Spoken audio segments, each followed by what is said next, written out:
जय जय रघुवीर समर्थ. मंडळी, काल आपण प्रतिपदेचं महात्म्य बघितलं. आज आपण द्वितीयेचं बघायचं आहे. कोणत्याही तिथीचा उल्लेख होताच आपल्याला चंद्राच्या विविध कला ह्या आपल्या डोळ्यापुढे येतात, मनात येतात. अहो, दोन्ही पक्षात दिसणारी चंद्राची रूपं ही अगदी भिन्न असतात. शुक्ल पक्षातील चंद्रकोर तर वद्य पक्षातील कोर हा कमी झालेला चंद्र असतो. म्हणून बीजेचा चंद्र हा कर्तृत्वाचं प्रतीक असं मानलं गेलं आहे.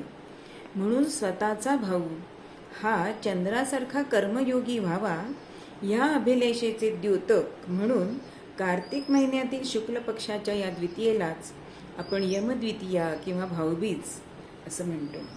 अहो, भगवान शंकरांनी सुद्धा आपल्या मस्तकावर बीजेचा चंद्रच धरलेला दिसतो, धारण केलेला दिसतो.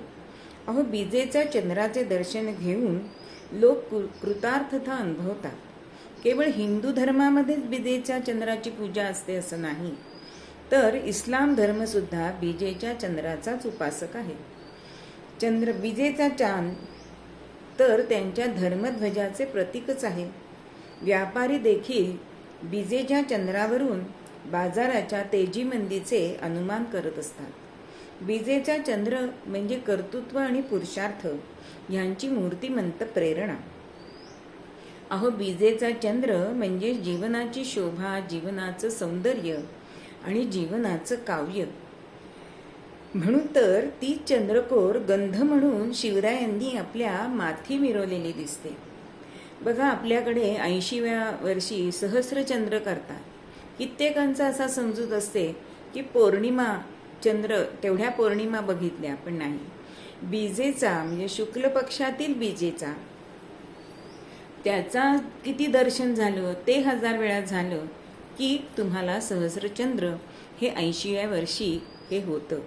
म्हणून त्यावेळी बीजेचा चंद्र हा बघितला जातो, मोजदाद त्याची केली जाते. असा हा बीजेचा चंद्र हा खरोखर वर्धिष्णू वाढत जाणारा असा असल्यामुळेच त्याचं पूजन आपल्या हिंदू संस्कृतीमध्ये केलं जातं. जय जय रघुवीर समर्थ.